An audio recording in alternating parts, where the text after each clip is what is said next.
Alors, donc, on va essayer de calculer en fait le déterminant suivant. Donc, on a sin de A, sin de A, sin 3A, et puis sin B, sin de B, sin 3B, sin C, sin de C, et sin de 3C. Donc, d'abord, on se souvient en fait en trigonométrie, on avait sinus de 2A égale 2 sinus A fois cosinus de 1. Et sinus de 3A, on peut utiliser en fait la formule d'addition, sinus de A plus B. Donc c'est sin de A plus sin de B ici égale sin A fois cos B plus sin B fois cos A. Et donc ici, en fait, ce qui joue le rôle de B, c'est le 2A. Donc ça va nous donner sin A cos 2A plus sin 2A fois cos de A. Le cosinus de 2A, c'est un cos carré de A moins sin carré de A. Et le sinus de 2A, c'est 2 sin A fois cos A. Alors, le cos carré de 1, c'est égal à 1 moins sin carré de 1. Et puis, on va essayer d'exprimer en fait tout en fonction de sinus. Donc, moins sin carré, ça va faire moins 2 sin carré. Ici, le cos A fois cos A, ça fait cosinus carré de 1, qu'on va remplacer par 1 moins sinus carré de 1. Et après calcul et développement, on arrive en fait à un développement de sinus de 3A qui est égal à 3 sinus de 1 moins 4 sinus au cube de 1. Donc, chacun des termes ici, on va le remplacer par les deux relations qu'on a vues avant. C'est-à-dire, le sinus de 2A va devenir de sin A cos A. Sin de B va devenir de sin B cos B. Et le sin de 3A va devenir 3 sin A moins 4 sin au cube de A. Le sinus de 3B, c'est 3 sin B moins 4 sin au cube de B, etc. Donc, on a tout remplacé.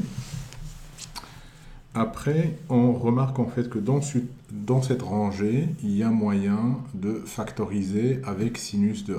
Donc il y a un facteur sinus de A partout, donc on le met en évidence. Dans la deuxième rangée, il y a moyen de mettre en évidence sinus de B. Et dans la troisième rangée, il y a moyen de mettre en évidence sinus de C. Et donc on se retrouve avec ce déterminant. Alors l'étape d'après, c'est de transformer le sin carré de A ici en 1 moins cos carré de A. Ça sera plus facile en fait à gérer dans les calculs du déterminant d'avoir que des cosinus ensemble au lieu d'avoir des sinus et des cosinus. Donc le sin carré de A, c'est égal à 1 moins cos carré de A. Le sin carré de B, 1 moins cos carré de B, et ainsi de suite. On a remplacé tout ça. En distribuant, on réduit un petit peu ici. Ça va nous donner moins 1 plus 4 cos carré de A, moins 1 plus 4 cos carré de B, moins 1 plus 4 cos carré de C. Et ensuite, on va essayer d'éliminer les coefficients, enfin, ou les termes qu'on a ici. On considère en fait ce pivot comme étant fixe. Et à chaque fois, on va multiplier donc cette ligne par un coefficient de façon à pouvoir éliminer ces deux ici. Donc on va multiplier la première ligne par moins 1 et on la rajoute à la deuxième ligne. Donc on se retrouve avec moins 1 fois 1, ça fait moins 1, plus 1, ça donne 0. Moins 1 fois le cosinus de A, plus le cos de B, donc ça fait cos B moins cos A. Moins 1 fois ceci, ça va faire 1 moins 4 cos carré de 1. Et le 1 plus moins 1, ça va faire 0. Et après, on aura un 4 qu'on met en évidence. Ça fera 4 facteurs de cos carré de B moins cos carré de 1.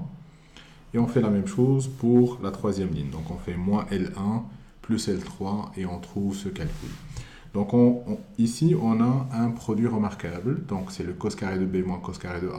Ça va faire cos B moins cos A, cos B plus cos A. Et on a la même chose en fait pour ce terme. Donc, ça va être facile de calculer alors ce déterminant puisque la multiplicité ici c'est plus et puis on a des moins plus etc. Mais on s'en fout puisqu'on a des zéros ici. Donc ça va faire 1 multiplié par le déterminant de 2 qu'on a ici. Donc ça va faire 2 sinus A fois sinus de B fois sinus de C fois un déterminant de 2. Et on observe déjà ici qu'on a dans cette rangée cos B moins cos A qui est un facteur commun qu'on pourrait mettre à l'extérieur et cos C cos A qui est aussi un facteur commun qu'on pourrait mettre à l'extérieur. Donc après factorisation,